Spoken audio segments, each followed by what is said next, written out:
Olá amigos e amigas, sejam muito bem-vindos, bem-vindas a mais um vídeo do canal. Espero trazer aqui mais um tema importante para a gente conversar. E o tema será eleições de domingo que se aproxima e uma conjuntura política, uma análise não aprofundada da conjuntura política e dos perigos que cercam essas eleições. Neste vídeo vamos falar sobre as eleições de 2022, agora domingo, dia 30, eleições presidenciais. E a disputa entre Lula e Bolsonaro representa a democracia. Lula representa a democracia e Bolsonaro representa a ditadura. E eu vou explicar por que eu entendo que Bolsonaro representa a ditadura. Ele, antes de ser presidente, ele defendeu a ditadura diversas vezes. Ele homenageou o Brilhante Ustra, que é um dos maiores torturadores que esse país conhece. Aqui torturou, perseguiu opositores no regime militar. E Lula atuou de forma democrática, fazendo congressos com governadores, com prefeitos, com a sociedade civil. O presidente Bolsonaro não gosta de receber a sociedade, ataca a imprensa, que é um dos pilares da democracia. Diz que vai dar soco na boca de repórter quando pergunta sobre acusações sobre o governo. Ataca o judiciário, que o judiciário é a última palavra na democracia. Assim foi descrito na nossa Constituição, que compete ao Supremo Tribunal Federal a guarda da Constituição, a interpretação também da Constituição. A última palavra é do judiciário, do Poder Judiciário, representado no Supremo Tribunal Federal, que o presidente ataca. O presidente ataca as urnas, ataca o poder judiciário também, o Superior Tribunal Eleitoral. Então, ele ataca o Superior Tribunal Eleitoral, o Tribunal Superior Eleitoral, ele ataca o Tribunal Superior Eleitoral, ataca as urnas. Então, ele está atacando a democracia, quando ele ataca também o direito ao voto, que é um direito constitucional, o voto livre, universal e secreto, e é cláusula pétrea do artigo 60, os direitos sociais. O direito ao voto é um dos direitos sociais, é um direito fundamental para a democracia, porque se você não tem liberdade para escolher, você não participa da democracia. Você tem que lembrar, é importante lembrar que há pouco tempo atrás, apenas os ricos votavam. O pobre não podia votar. Então isso era uma forma de manter o poder sempre na mão dos ricos. Também é importante lembrar que na sociedade machista também a mulher não tinha direito ao voto. É uma conquista recente da nossa democracia. Então, Bolsonaro representa um retrocesso social. O discurso de ódio, o discurso de violência, discurso de intolerância social, intolerância religiosa, intolerância de todas as formas. Então você precisa estar aí, você tem como descobrir se é verdade o que eu estou te falando, você tem como sopesar os dois governos, os dois candidatos, você tem como pesquisar e não apenas ficar ouvindo fake news de WhatsApp. O New York Times fez uma reportagem ontem falando o que eu falo aqui no canal. Bolsonaro é uma ameaça não apenas ao Brasil, é uma ameaça ao mundo. E focou no desmatamento que o presidente está fazendo, falou sobre o desmatamento, o desmonte dos órgãos de proteção e a ameaça que isso representa para o aquecimento do planeta, que já está acelerando. Os gases do efeito estufa está tornando esse planeta inviável, não daqui a muitos anos, mas aqui a poucos anos esse planeta pode ficar inviável para a agricultura, inviável para a economia, inviável para a sobrevivência de milhões de pessoas. E isso é obrigação constitucional o presidente respeitar. Não é porque Lula é bonzinho, ele apenas respeita a Constituição. E Bolsonaro não respeita. Ele desmonta os órgãos de proteção da floresta e de proteção de terras indígenas e incentiva a invasão de grileiros, madeireiros e mineradores, contaminando o rio, destruindo a floresta, queimando a floresta.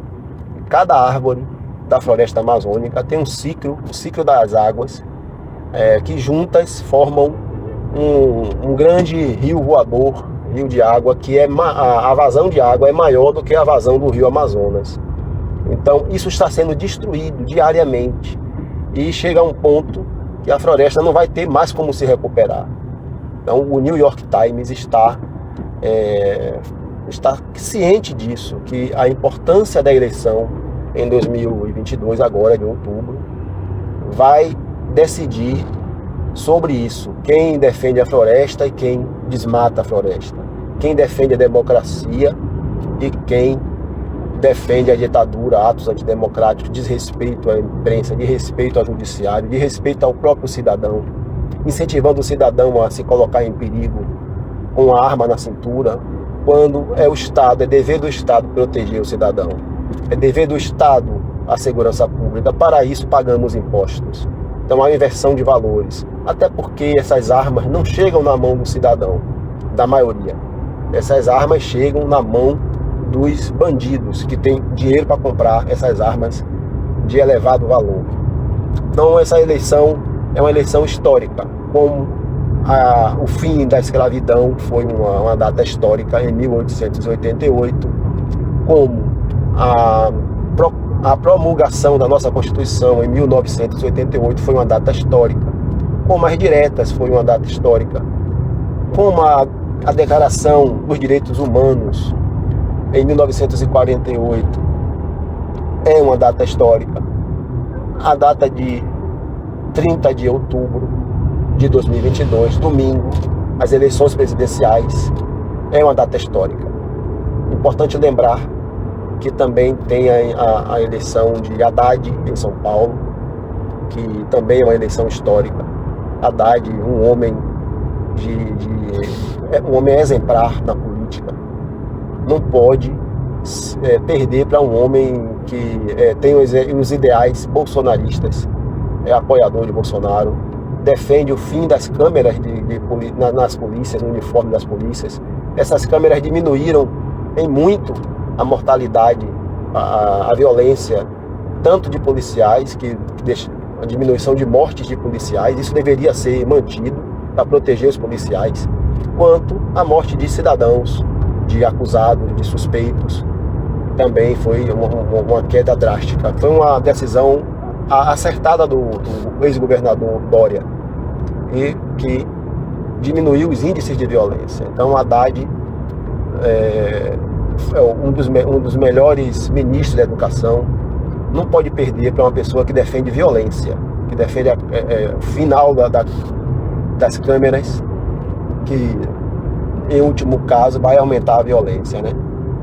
Então é isso, essas eleições são históricas, precisamos estar ciente. Quem não foi votar pode repensar e votar, escolher o presidente Lula, escolher pela democracia, escolher por mais escolas e menos armas, escolher por pessoas não passando fome. Nós temos aí 33 milhões de pessoas passando fome. Uma notícia ontem que 8 crianças por dia estão sendo internadas, 8 crianças menores que 1 ano estão sendo internadas por dia por conta da fome. Então isso não é uma coisa que a gente possa esquecer ou deixar para lá. Crianças menores de 1 ano estão sendo internadas com fome. Então este é o governo que está aí. O presidente Lula tirou as pessoas da fome e da miséria. E esse governo que está aí não se preocupa com a fome das pessoas. Nega que existe fome no Brasil. Apoiadores dele, ele nega que tenha fome no Brasil. O Brasil não tem fome, tem pessoas na fila do osso. E pessoas que nem fila do osso tem. Para chegar ao ponto de crianças serem internadas com fome e crianças menores de 1 ano, isso vai trazer consequências para a criança ao decorrer da sua vida, consequências cognitivas, consequências psicológicas. Então nós temos que decidir de que lado nós estamos. Muita gente tem medo de falar, não precisa falar, o voto é secreto, vai lá e decide pela democracia, decide pelos direitos humanos, por mais escolas e menos armas, mais livros, mais cultura, mais inclusão social. As pessoas estão... o salário mínimo não está tendo aumento real. O presidente Lula deu 74% de aumento real ao salário mínimo. A economia cresceu muito e o Brasil foi destaque no mundo. E isso pode retornar. Então nós precisamos decidir de que lado nós estamos. De que lado nós estamos, democracia ou ditadura. Forte abraço, vá no domingo, vote. Não precisa dizer em quem você vota, mas vote com consciência crítica, pesquise o que eu falei aqui, confirme. O presidente que não comprou vacina, 400 mil pessoas a mais morreram, 400 mil pessoas poderiam ter sido salvas, e no Amazonas ele não levou oxigênio, levou cloroquina. Esses dois fatos, por si só, já falam de quem nós estamos falando. E o presidente Lula, pelo contrário, criou mais médicos nos lugares onde não havia médicos. Criou um monte de programa de atenção básica de saúde. Então, a gente tem aí a diferença. Não é por falta de exemplos, né? Talvez esse discurso de ódio pegou na sociedade, esse discurso de acusação, de corrupção, e a vida das pessoas não estão sendo levada, a melhoria da vida das pessoas que o PT fez, que o presidente Lula fez, e a piora. O Brasil aumentou a desigualdade social no governo Temer e no governo Lula. Aumentou a desigualdade social no governo Temer e no governo Bolsonaro.